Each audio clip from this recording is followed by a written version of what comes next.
Hello, first graders. Mrs. Young introduced to you our passion project on Friday. She did such an amazing job of showing you some examples of things different kids have done in the past.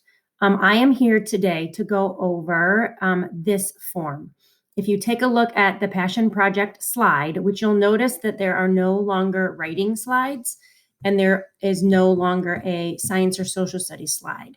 This passion project slide will be here every day this week, and it's taking the place of the writing slide. So we know that in order to complete this project, you're going to be doing a lot of writing.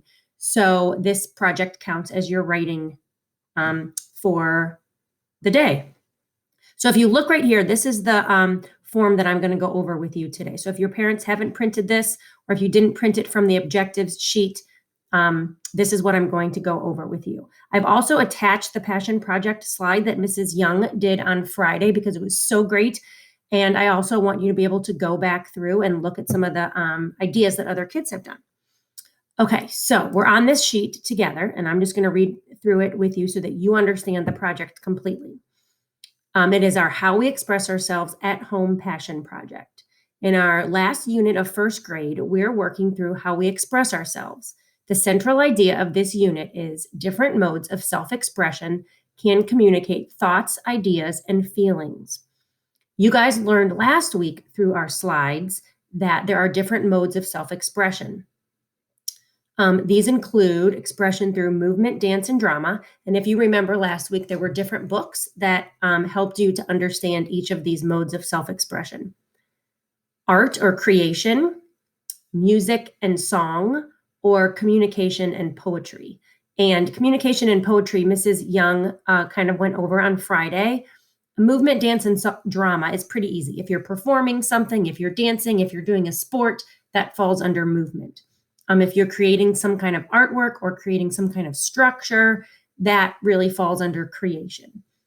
If you're performing a song, playing an instrument, singing, that falls under music and song mode of self-expression. And if you're writing something, sometimes people express themselves through writing stories or writing poems. We want to make sure that you know that that is also a way to communicate. Mrs. Young also talked about science experiments.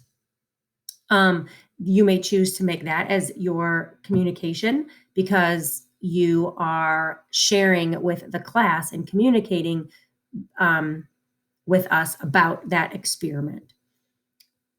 All right, for this project, we would like for you to choose one of the forms of self-expression listed above and prepare a presentation that communicates your passion or something you're passionate about, okay? Here's lots of different ideas on this sheet, and Mrs. Young went over a lot of those. Karate, gymnastics, dance, dribbling, a science experiment, cooking or baking. You might decide you want to make a PowerPoint about a passion, skiing maybe, and show us pictures of you skiing, or other things that can't be demonstrated in a classroom. Maybe you decide to make a poster displaying your sport, creation, or artwork. Maybe you're going to just play a musical instrument for us, or sing a song for us, or display a piece of art book, or read a song, or read a poem for us, or share with us one of the books that you've written that you love.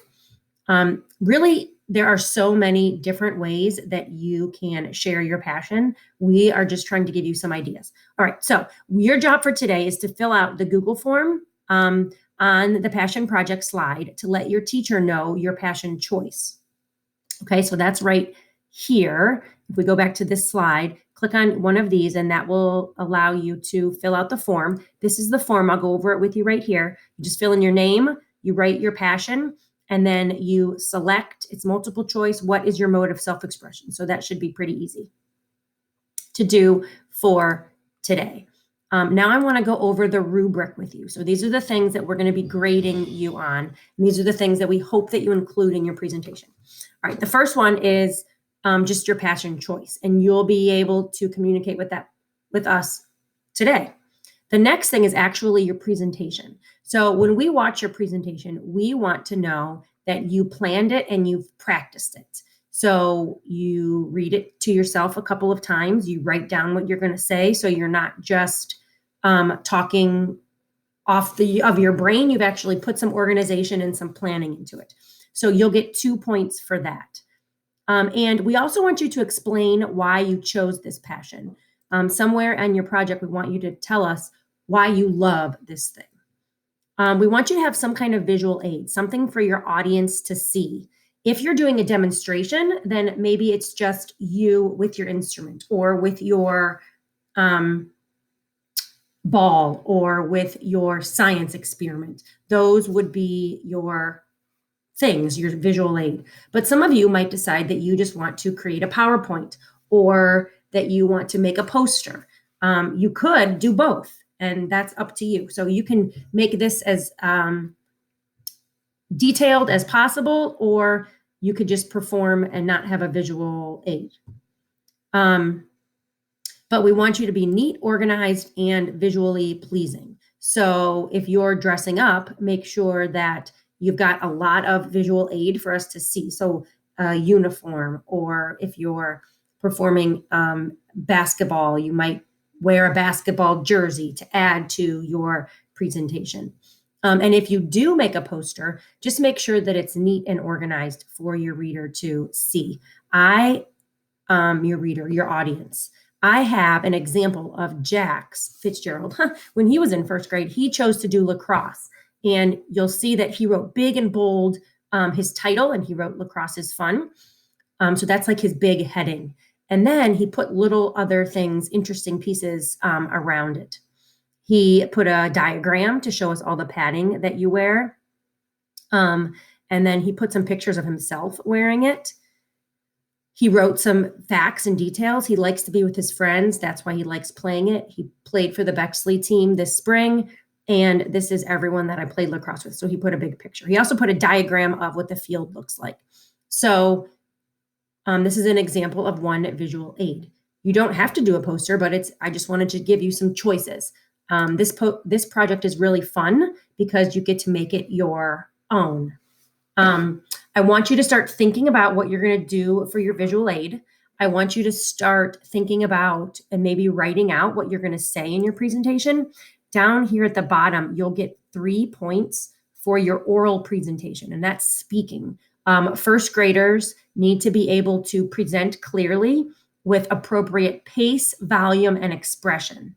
So that means you're not talking too fast, you're not talking too slow.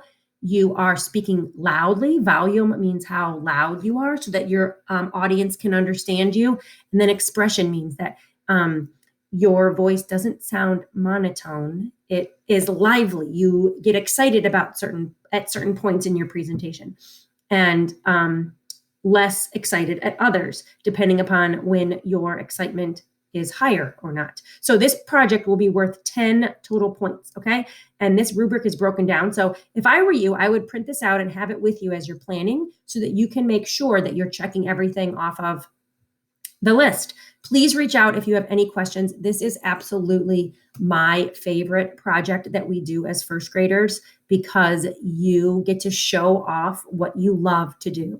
And we so much enjoy watching you all present and be the center of the stage and show us your stuff. So, and I know the other first grade teachers feel the exact same way. So please have fun with this project, and we cannot wait to see what you show us. All right, good luck planning, and please reach out if you have any questions. We are here for you.